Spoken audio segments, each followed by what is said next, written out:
All right, so let's get into these subwoofers here. I'm gonna be perfectly honest with you. I wanted to check them out because I love the way they look. They look impeccable. Okay, I thought they'd be, really sharp. yeah, definitely.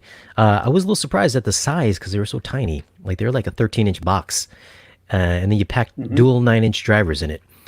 What was the reason you went with 9 inchers as opposed to something bigger like a 10 or a 12? Well, a lot of it has to do with economy of size, and then just what's the best performance for us, right? So the drivers in the KF92 are based on the Blade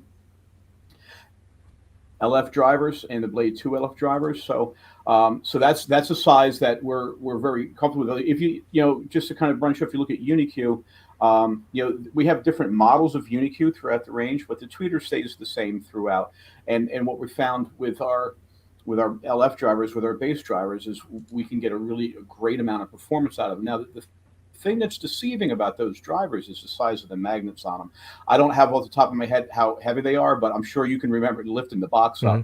up. The magnets on them are just absolutely huge. So what we're able to do with a 9-inch driver is get a really long excursion, or it has a really long throw. So we're moving a lot of air. But with the slide that you have up here, there's something really interesting and important that we can take a look at. So what we have is two opposing drivers, but they're actually attached to each other. So as say the driver on my right here goes in, the vibrations are transferred immediately to the driver on the left. So they cancel. It's just like a phase cancellation, right?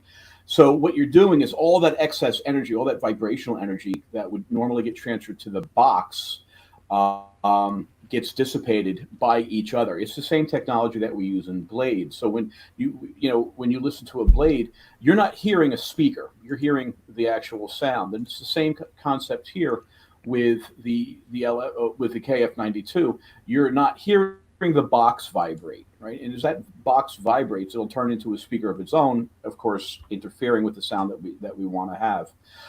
So that's one reason why we're able to, quote unquote, get away with putting such a smaller driver into a smaller box, and it's a very well designed cavity, if you will. There's we do a lot of computer analysis and engineering on what the best size of the cavity is and works. And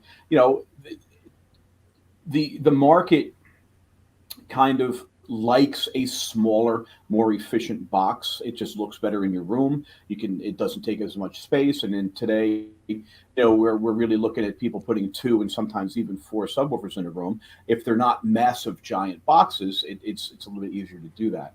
Yeah, right. I'm only imagining if you would have went with bigger drivers, what kind of output you could have gotten then. Well, in a sense, we would probably be able to develop possibly a little bit more Yeah. SPL, but the KF92 goes down really deep. It digs in really deep, and a lot of people are like, "Oh, come on, you can't be serious and all," but it's like a real thing. We've tested this in an anechoic chamber, and we've had other results come in. And you yourself, this thing legitimately plays. At volume down to 10 or 11 hertz. So, all right, people say, well, you can't hear 10 hertz, whatever. One thing is you can feel it. So, if there is program information down there, you're going to feel it. But the second thing is look at all the headroom you have. So, if you're able to use an excursion of these drivers down to 11 hertz at 22 or 20 or 19 hertz, or at that very bottom limit, um, these these drivers are able to operate just really easily without any kind of worries of over excursion or any of the problems that might cause. And Yeah, you yourself had some experience with it. yeah. So this is my measurements for both subs. I had one in the front left corner, one in the back right corner. That was the best coverage I can get in my room with the most best response, the smoothest response as well, and it's fairly flat as well.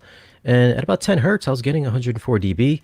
Like I am sure that the room plays a factor in this as well. So I can't bring these Right, outside to measure them, of course, but this is what I got in my right, room. because we're talking about dynamic bass extension is what that's the key to what we're doing here is the bass extension. So the room obviously plays a role in that for sure.